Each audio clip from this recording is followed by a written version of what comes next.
Hello and welcome to the next episode of Speak. We are here with the awesome Karen Hewitt, and we can't wait to dive into her introduction and then also her question. So over to you, Karen. Brilliant. Thanks very much, Crystal and Elisa. Really delighted to be with you on your podcast. A little bit about me. I live in the south of England. I've travelled extensively, absolutely love travelling. I'm a mum of a 3-year-old. And about 12 years ago, I got into the people side of health and safety. So I sort of got landed in it completely by accident, a bit like you travel and you end up sort of on another planet and think, what am I doing here? That was literally what it was like for me. Because previously I had a communications agency where I was doing a lot of communications work for technical companies and technological companies. And my task was to make it simple and interesting. And then I had a bit of a midlife change where I went off. I wanted to use my languages, because I speak a few languages and I wanted to sort of put them to good use. So I trained as an interpreter. So I spent a couple of years trying to get into either United Nations or the European Union as an interpreter. Finally got into the United Nations, which is a lot of work, and then discovered it was actually quite stressful and probably not the career for me. So I ended up chance through some contacts getting offered a job in health and safety, but as a leadership trainer. And I was lucky enough to join a company that was quite forward thinking at the time in the area of safety leadership.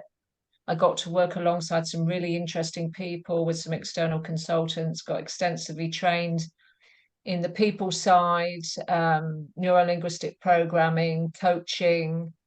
So I guess with hindsight looking back, I realized that, when you think you've had a squiggly career, I think is the term, and it doesn't all quite fit together. I realized it's actually not by accident. I couldn't have designed it better, because what I do today is work to help people engage others in health and safety, and all that experience I had, interpreting, trying to manage large amounts of information coming in at the same time and reproduce it in something coherent, helping technical companies communicate better and simpler.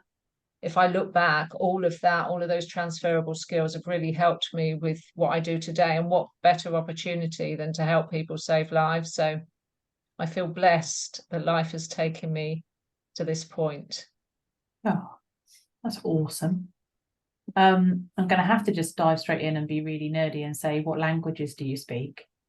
Yeah, I realize I just threw that one in there. I always feel like it sounds like I'm showing off, but it is a real passion of mine. I speak French, German, Spanish, Portuguese, Amazing. as well as English, obviously, on occasion. So, and I've really had to work hard. It takes a lot to keep them up to date, but I'm working in all of them at the moment.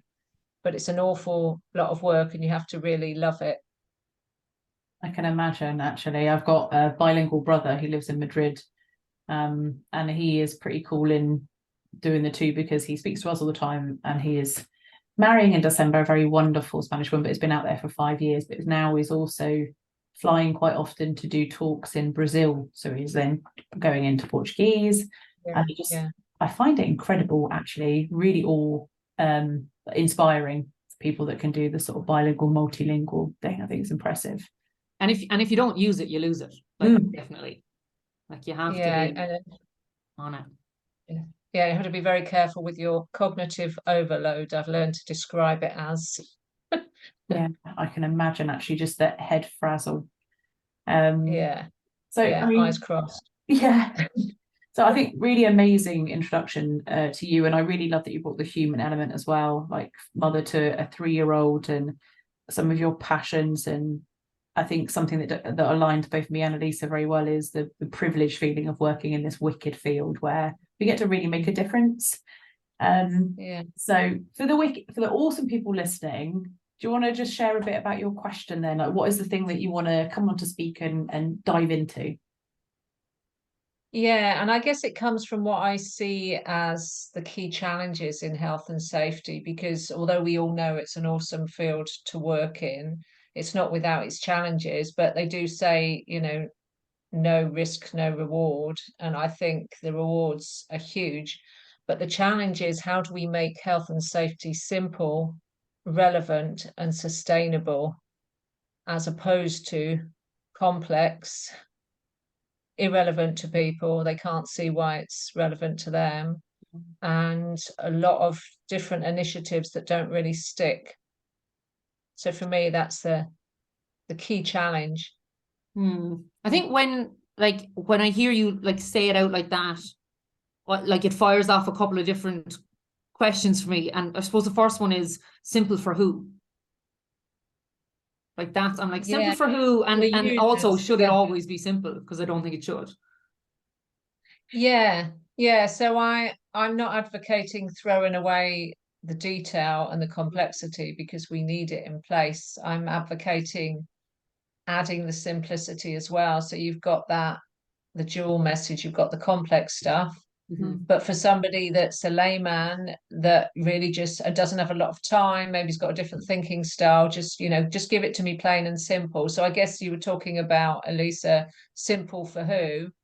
I guess for the people that most need to understand, like if I was to think about the example of a risk assessment, if you wanted to understand, or I guess it's, a method statement, a safe system of work, what do you really need to know? Because none of us can process everything at the same time, especially when we're at the workplace, because health and safety isn't our priority at that point.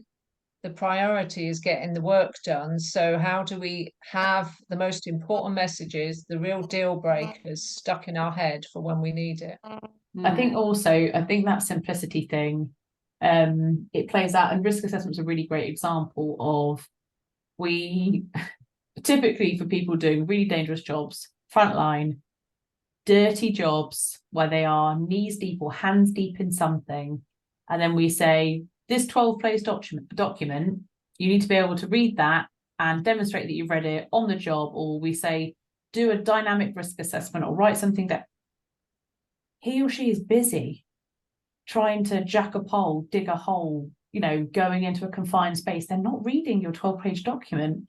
Actually, what do you need them to know? And I had this really great debate in telecoms, and they had job packs for this. Like, they could do the same job 12 times over, and they had the job packs were like 90 to 100 pages. And I was like, no one ever reads those. They don't contain any information other than, if we went to call for something, we could say they had the job pack, right? So that's not simple information. And the key discussion for me was, why can't we have something that I coined the phrase of HASDASH, which is just like on the front. Why can't we just have symbols for working? This job is near water, it's near electrification, it's near sinkholes, whatever it would be, wild animals. Why does it have to be a 14-page document that they read and say, oh, there's, we're working near water, there is all these hazards in place? They don't need to. Simple communication of what you're going to face going into this job can be pictorial. It can be, even stuff like, how do we utilize things like voice notes? But this is the way that the world is going. It's 2-minute audios over 20-minute emails. So yeah, I love that idea of really thinking outside the box. How do we make the end user be able to suck up the crucial information in the quickest time, and it is of use to them? So I love, and I suppose that feeds into your relevance part, the right information. Yeah. And you think about it, even if you had the motivation and the time to study masses of information, there's a limit to what we can do as human beings, because we're only processing a small amount of information that's actually coming in. There was a statistic in the book Flow, written by Mihai Csikszentmihalyi, which is a bit difficult to pronounce, but he wrote a book called Flow in 2002, and he said that we're only processing 126 bits of information per second out of the potentially millions that are coming in. So we're having to sort of delete a lot of it, or distort it, or generalize it, so that we can actually process it. And I think about that was in 2002. We're now in 2023. That statistic has not got worse, better, it's got worse. So Yeah. You know, even if we were sat down and you said to somebody, right, you've got a week to study this 90-page document and we're going to give you an exam on it, and it was about something really interesting, would people really digest it all anyway? So, you know, notwithstanding the fact they've got their jobs to do, there's a limit to our human processing power. And I think there probably is an argument for using pictures because it's the fastest native pathway to the brain. You've got people with different languages, so maybe a language barrier, so potentially people could process the pictures faster, but you know, and avoid misunderstandings. But then you've got to put an extra effort in. You've maybe, as the person communicating, you may have to get out of your comfort zone and communicate differently. Yeah.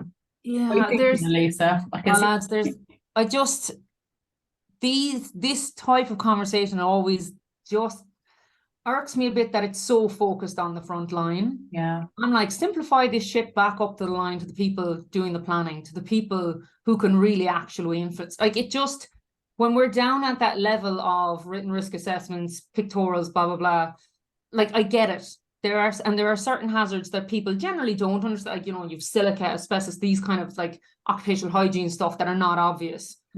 But I think we do people a disservice by assuming that they don't understand the hazards that they're facing, that they need a picture to tell them they're working near water, that they, like, there's things that I go, these people, they fucking know what they're doing. Yeah. Like, I don't know, it just, there's a... To clarify, the on job me. pack and the HAZDASH was for the job you're going to, so like prep you for what you Yeah, need. but like, you know, it's still, there's this, I just think there's often with health and safety professionals, we do this thing where it's like, let's educate the worker, and I'm like, ugh.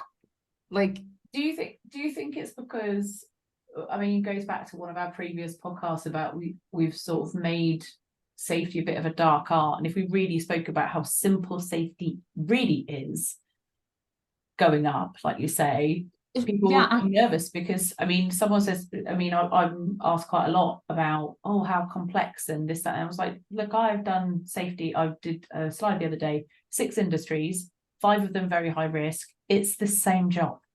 It's difficult. You have to ID what hurts people and make them touch it, go near it, interact with it less. And if you can't do that, you then have to make the impact of it less. That's it. That's actually our role. And why that is, it's straightforward, it's not easy.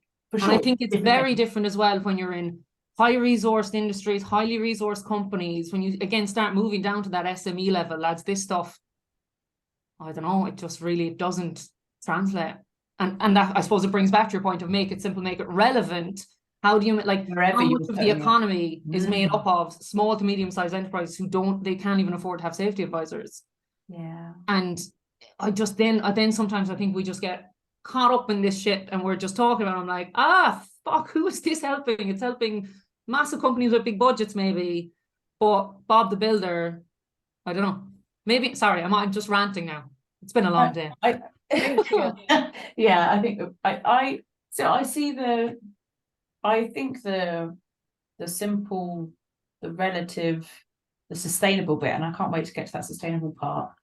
I think I'm picking up what you're putting down, because actually, regardless of who you're speaking about, if we were to speak about complex risk in the way that we would understand it and digest it, and as much as we would simplify for the job pack, or I mean, my call there is please stop writing 90-page job packs. I mean, 100%. Like, I'm with you on that. They're bullshit. Like, they're, but also, like, stop, everyone. when we're talking to anybody, actually, that we need to elicit empathy for, resource from, understanding, direction. If we continue to talk in complex terms so that it validates the fact we're an SME, you know, whatever, we're still going to continue to sort of work in this dark space. And actually, and I know it comes with an internal privilege of my role, I believe, is to make safety so second nature to everybody in the business. It shouldn't just be me saying, did you know this could go wrong? This is how we do it, so that everybody gets it and actually gets how simple they can make it for them.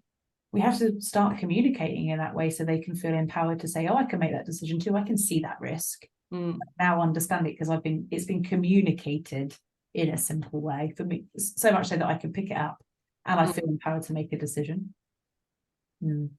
Yeah, I was just going to add to that, really. I completely agree with you. When we were talking about simple for the users, I think that's just the starting point. I think anyone you need buy-in from for health and safety, as both of you said, you need to think about what are their particular needs, so there's two untapped areas there. There's senior management and there's contractors.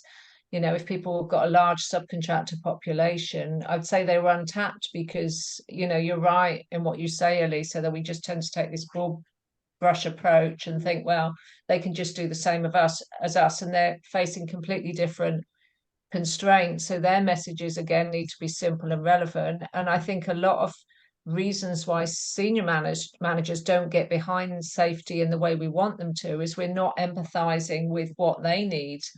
We tend to think, well, as you say, Crystal, we'll give them the, the complexity so that it's sort of a dark art. But actually, I think they just want the simple messages.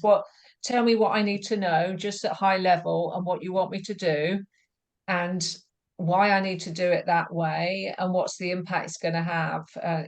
So they just want those kind of simple why, what, how messages. And if you can give people simple habits, which was kind of your final point, really, about making safety relevant to people, to everyone in the organization, you can do that with just simple habits to everyone, and just getting everyone caring about it. So I'm talking about the whole of the organization. And often people say to me, well, I've got all these diverse groups of people, they've all got different needs, different levels of risk perception and risk awareness and risk tolerance. How do I reach all of them? Well, it's not by taking the same approach to them all, that's for sure. You can look at what brings people together, which is where the simplicity comes in. What unites us? Well, we all want to go home safe, or a simple message like that. But there's also what divides people as well, and that's when you need to sort of tailor things. So there's probably multiple groups we need to look at. Subcontractors and senior management are two specific different groups with different needs to the users. And even on that, like, we'll say the communication bit of, like you say, okay, we all want to go home safe at the end of the day. So it's like, then when companies like, and I'd like to get your opinion on this from a communications background, that slogan bit, and the slogans that just fucking elicit an eye roll. You're like, oh God. Like there's on the, I'm sure you have them over here, but on the roadworks here, right, there's like, it's like this big sign, and it's like of two little kids, and they're like, slow down, my daddy works here. I'm like, what? Like that, to me, that is banana. That is just absolute rubbish. Like, am I just being... That resonates with me, 100% resonates with me. I'm like, it just doesn't with me. And that's not, like, maybe I don't have kids or whatever. I'm like, well, maybe I'm just following the rules of the road. Like, it's not... There's something where I'm like... I love that internally your reactions. I'm not doing it for your dad. I'm doing it for me. I just think they fucking... Or like, you're leaving like, you walk into a work site and they've had like, make sure you go home to your family this evening. It's like, yeah, I didn't forget I have a family. Like, of course I'm going to work. You don't need to remind me that I need to stay safe for my own family, you assholes.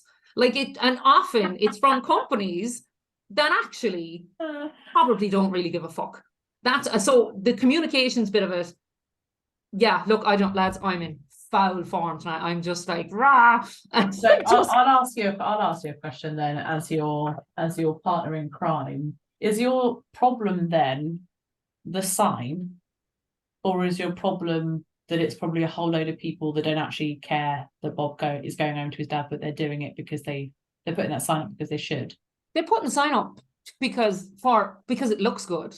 Yeah. So and it's this thing of they're putting or like, go home, make sure you go home safe to your family, is like, it's this thing of assuming that people are thick, or that people don't understand that they're going to be taking risks at work, or like, it just, there's a condescension to it that I actually, that's what it is. I can't tolerate the condescension. So sorry, Karen, I started this, I'm going to ask a question, and then I just went off and lost my shit. So I'm going to take a drink. I can't agree with you. Take a sip. Yeah, I don't have such a violent reaction, but I do kind of agree with you, because I guess the way I view it, for everyone to get involved in safety, you kind of need people to care on two levels. You need individual responsibility, Mhm. and I agree with you that most people have that. But it's a bit like you sometimes just need a nudge or a reminder. People know what is the right thing to do, and I'm not sure that in your face sign is the reminder you need. Somebody said to me once, somebody I used to work with, that I'm a bit like Jiminy Cricket. I just sit on someone's shoulder, in Pinocchio, when Pinocchio wants to be a real boy. And so you don't need someone in your face saying you must do this, but somebody that says, just sits on your shoulder and just nudges you every now and again when maybe you've lost track of what you're doing and you need a reminder. But I agree with you, people know. And then if you want people to be looking out for each other, they need collective responsibility, which is like, when people say that'll never happen to me, you want them to be thinking through the thought process. Well, okay, even if it's a low frequency event, the impact could be huge, and by law of probabilities it will happen to somebody one day. And not only do I not want that to be me, but I don't want that to be anyone I work with either. So then you suddenly get this sense of collective responsibility, your role in it, and something you can do about it. But I think there is probably a different way to go about it, because I find it a little bit, that kind of sign, a bit patronizing, and I'm sorry, I'm getting wound up about it Go now. on, Karen, get into it. And a bit ineffective, I think, because because we do, most of us, 95% of us, maybe 99% of us, we want to do the right thing. We know what is the right thing, and we just maybe so overloaded or distracted, or pressures coming down on us, that for a moment we forget what the right thing is to do. And I'm not sure a sign like that is going to remind us. Do you know, so I'll tell you what's going through my mind as we're talking about it. And I wonder whether it's the difference between a passive sign that gets on people's nerves because there's no feeling behind it, and a true conversation. And what I'm thinking about is some years ago, working in logistics, I got a near miss report come through of, I'm going to use a general term, it's not very like me, but like two old boys. And they'd climbed up the side of a container to lash it, with no ladders, no anything, and they just scaled it. And something in me, I was just like, this, I just need to go talk to them. I could have sent an email, could have done whatever. And I got in my car and I drove to Great Yarmouth, which was like out 4 hours or something. And arrived at the yard by like, I don't know, 5 p.m. and they were still there. And there were still like more containers in the yard. And I still remember to this day, and I think there's one thing about some of the soft skills that you really need is that whole reading body language when you walk into a room. It's key. Yeah. And I asked the guys, I said, could we have a chat? And they were like, who are you, love? And I said, my name's Crystal. And your head of safety. Can we come and have a chat? Anyway, they walked in and I saw both of them do a double from my pen to my pad, from my pad to my pen and back. And I threw them on the table. And I just said, how you all doing? I bet you know like why I'm here. You've probably already been told. They took me through it. And I was just like, I'm not writing anything down. I don't care about the paper, the rep, whatever. I want to talk to you. And I remember asking them, I said, what do you actually, because they were both post 60, right? And I said, what do you come to work for, both of you? Like, what gets you out of bed? And one of them said, and I'll never forget it ever, I come to earn my crust of bread. I never heard the phrase before. My nan said very common, old school, come to earn my crust of bread. And the other one said, I've got 2 of my grandchildren living with me, so I have to come because my daughter can't take care of them. And I was like, oh, okay. So what would happen if you fell off the container? And he was like, oh, what? I said, like, let's say you broke your back, you're 20 foot in the air, you break your back, both of you, so crust of bread, grandkids, like what happens then? And both of them took a little minute, they looked at each other, they were very uncomfortable. And I said, this is not a testing, I'm on about you. And I say this even now, so nothing you can do on this site today is more important than you. Like, I don't care right? I said, but the reality is if you break your back or kill yourself falling off that thing, a business will recruit. We will get another person to lash a container. Your family will suffer forever, ever. And you're worth more than this. And you know you are. And we had this lovely conversation and I had a bit of a bonding moment. And from there, those two guys ended up such wild advocates for safety, actually. You're more important. Don't do that thing, like get the ladder. And they ended up doing like a lot of the near miss reporting for site and pulling people up, and they were wicked. And the actual, and maybe this is that whole thing about the relevant style of communication, not just the relevant content of communication, is those guys needed somebody to sit in a room and say you matter. Just because you're post 60 working in a yard and no one says hi to you every day doesn't mean you don't matter. And like you say, to the people at home, but also to me, you matter to me. I want you to go home. I don't want you to be scooping you off a yard floor. So I think that whole thing about make sure you're going home to the family, people don't need reminded, but sometimes they do. Just sometimes they do. When you're thinking about the quickest way to do something or whatever, because I think sometimes all that can just get lost in the noise and the pace of what's expected or the quickest way or bad habits. But I agree that the site, if I'd sent them a postcard with remember your grandkids and your crust of bread, they would have ripped it up and put it in the bin. Yeah. Sat with them in a room talking about their life had a very different impact. So it's an interesting thing that the intent behind the messaging, I think, is good. The actual style of delivery of that message. Yeah, the style of delivery was very short. Yeah, and like you could have sent a safety advisor down there, do a toolbox talk with them all stood in front of him, like, you know, bit of a dressing down, whatever. It doesn't work. But like says that.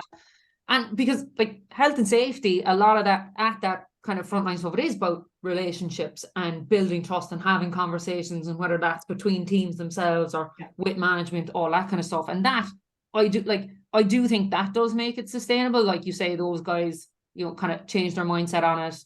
And so, but that, I suppose, we haven't really touched too much on that sustainable that's the element bit. And there is even that thing of, and I think we've touched on it before in a few other episodes of like, it doesn't matter kind of what approach you take to managing safety. If you're the superstar and it can't stand up without you, like you leave, you go somewhere else and the whole arse falls out of it, then got a problem. This was the best airport conversation I've ever was it an airport where we had this conversation somewhere? And that whole thing about sustainability, Karen, I'd love you to bring your version of this question that you brought to us to life. But I think one of the most interesting things that Elise ever put in my head is like, cool if you transform safety or anybody does, but if it doesn't continue to be awesome after you go, you haven't done anything.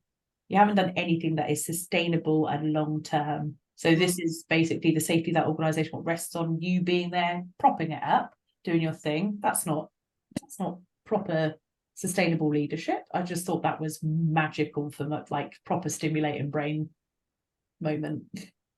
Yeah, I was interested when you were telling that story, Krista. I was actually nearly welling up. It's probably ever since I became a mother, I just cry over anything. But you know, I literally the reason I was kind of welling up because I was sensing the human connection, you know, and the impact that you made on those guys with just actually being in the room with them, throwing away, you know, the pen and paper and saying, I care more about you. And you're saying probably nobody else has taken that sort of moment to do that with them. And then we were talking about making, you know, safety sustainable. So it's almost like not just making it stick in people's heads, but maybe stick in people's hearts, because when it's got that emotional element to it, that's why storytelling works really well. And you just basically just told us a story. So that personal connection that you created, that went through the screen, that's kind of stuck with me. And I would probably take that story away now. So that's just completely amazing. And when the emotion sticks with you, it makes you change behavior and do things differently. And you talked about these guys being advocates now. So when you touch people's hearts, and I know that sounds like a cheesy phrase, but you know, when you do that, when you sort of connect with people, they go away and do things differently. So we think that this behavioral change is a dark art as well, but actually it can be easier than we think when we just go back to basics. And that's kind of, the reason I sort of pose this question, because there's so many different interpretations of it. And for me, simple as well as going back to basics, the really important stuff, not the latest in communication techniques, but the simple stuff like calling people by their name, spending time with them in a room, asking them how they are, all the stuff that we've kind of forgotten in the new, not completely forgotten, but we're in danger of forgetting in the new world we find ourselves in. So I often advocate for some of that really simple stuff, which is not real rocket science, but we forget to do it because we're so busy doing all our complicated high-tech stuff that we forget that people just want to know that someone cares about them and has remembered their name. Absolutely right. Yeah, absolutely right. That's what it's about from my side, is I think, I don't know, not to go in from, but yeah, well, from my side, I genuinely do it. I was saying, I've said a couple of times, probably on a couple of different podcasts, I've never had a career plan. The only thing that's ever a conversation for me is, can I help more people than I'm helping now? That's the only thing. And typically that's my first question. Most people are like, where is it? And what's the salary and what's the title? I'm just like, well, how many people would I be helping? Step one. And if I'm helping more people here than there, then I'll stay exactly where I am. But I think it probably comes from starting out as a technician, starting out as the person scaling a stack, wading a river, and genuinely hurting themselves on several occasions, before you realise the segregation between management and frontline can sometimes feel painful and very isolating. And like you're there to conduct several transactions a day, as opposed to conduct something that really matters on behalf of a big organisation doing a big thing. And so my passion 100% lies in, how do I make sure that no one ever feels that gap? How do I make people feel valued and important? And how do I make them know that them seeing the number on their front door matters to me more than anything they could do at work? That's my complete drive and focus always. So yeah, and I hope that I instill that in others. And that's back to that sustainability point. You hope everyone has different drivers, right? So I hope that the passion for whatever a safety manager's passion is, they find their thing that just makes them want to keep going, that they find their own fire and their own version of momentum and tenacity and all those sorts of things. But what from your guys' perspectives then, for this sustainability thing, dig into, I know we've only got about 5 minutes left, but what do you think is vital to that, keeping it going post you?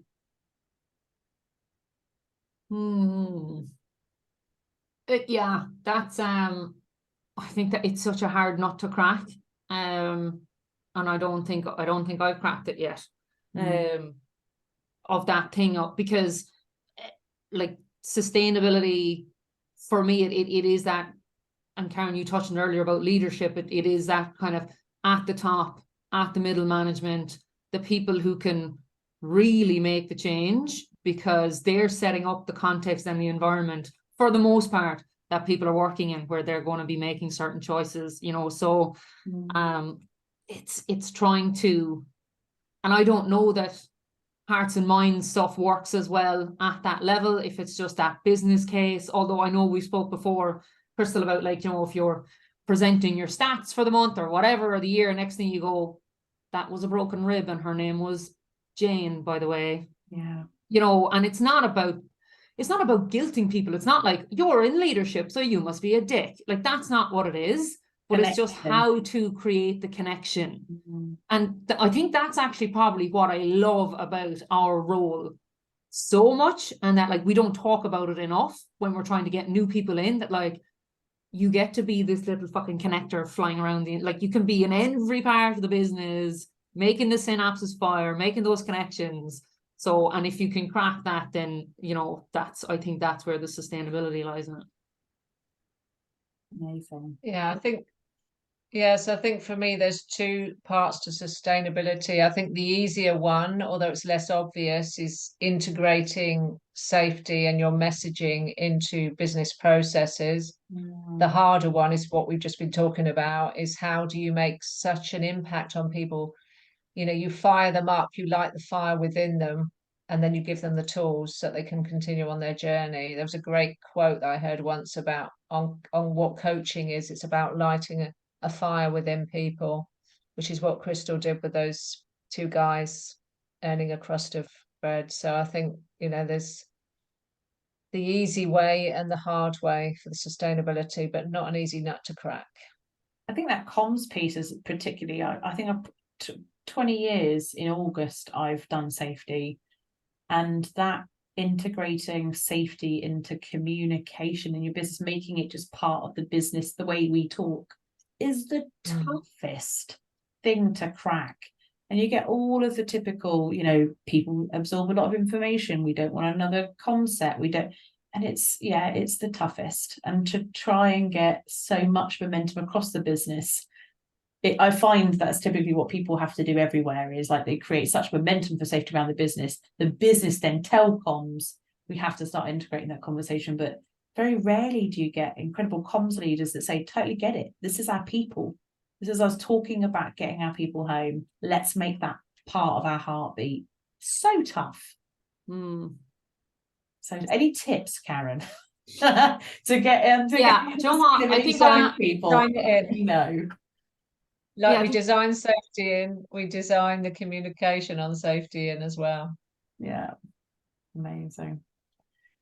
Yeah, I think it's one of them that we're going to go around, we're going to keep doing this, but otherwise, you know, it'd be boring if it was easy. That's the thing. What lights the fire within. That's why we're here. Yeah, exactly right. Amazing. Well, thank you so much, Karen, for coming on with your question. Really enjoyed, especially those bullet point pieces. And I think probably from an audience perspective, being able to take particularly the simple and relevant and look at everything from like how we're writing documentation, how we're communicating, you know, even prioritizing what we're really tackling in safety. If we're really keeping it simple and to the point, we're going to win and move at a much quicker pace than we are now. So really, really love the question. Thank you so much. Cool. Thank you. Thanks very much.